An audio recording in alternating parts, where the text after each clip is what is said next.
புதுசாக பார்த்த 3 ரூலுமே எப்படின்னா, பணத்தை எந்த அளவுக்கு வந்து சேவ் பண்ணணும், அது எந்த அளவுக்கு வந்து இன்க்ரீஸ் பண்ணணும் அப்படின்றது தான். இப்போ பார்க்க போகிறது என்னன்னா, ரூல் நம்பர் 4. அந்த சேவ் பண்ண பணத்தை எப்படி வந்து பாதுகாப்பாக வச்சுக்கணும்னு சொல்லிட்டு. எல்லாருமே என்ன பண்ணுவாங்கன்னா, ஒரு சிலது வந்து பணத்தை வந்து எய்தர் வந்து டெபாசிட் பண்ணி அப்படியே வச்சுன்னு இருப்பாங்க. அப்படி இல்லைன்னா தெரியாதவங்ககிட்ட கொடுத்து, இல்லை ஃபார் எக்ஸாம்பிள் வட்டிக்கு விடுறேன் அப்படின்ற பேரில் வந்து ஏமாந்து போவாங்க. ஸோ பணத்தை வந்து பாதுகாப்பாக வச்சுன்னு இருக்கணுன்றது ஒரு பெரிய விஷயம். அதே நம்ம எய்தர் ஷேர் மார்க்கெட்லேயே இருக்கலாம், அப்படி இல்லைன்னா பேங்க்லேயும் வந்து டெபாசிட் பண்ணலாம். அப்படி இல்லையா வட்டி கொடுக்கணும் அப்படின்னு நினச்சா, யார் வந்து நம்மளுக்கு வந்து ரிட்டர்ன் கொடுப்பாங்களோ அவங்கக்கிட்ட வந்து கரெக்டாக கொடுத்து ரிட்டர்ன் வாங்கணும். இதுதான் வந்து பணத்தை எப்படி சேஃபாக வச்சுன்னு இருக்கணும் அப்படின்றது வந்து கான்செப்ட்.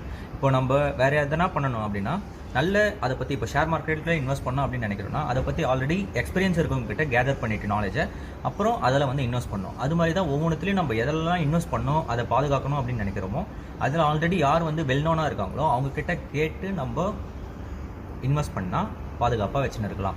இதுதான் ரூல் நம்பர் 4.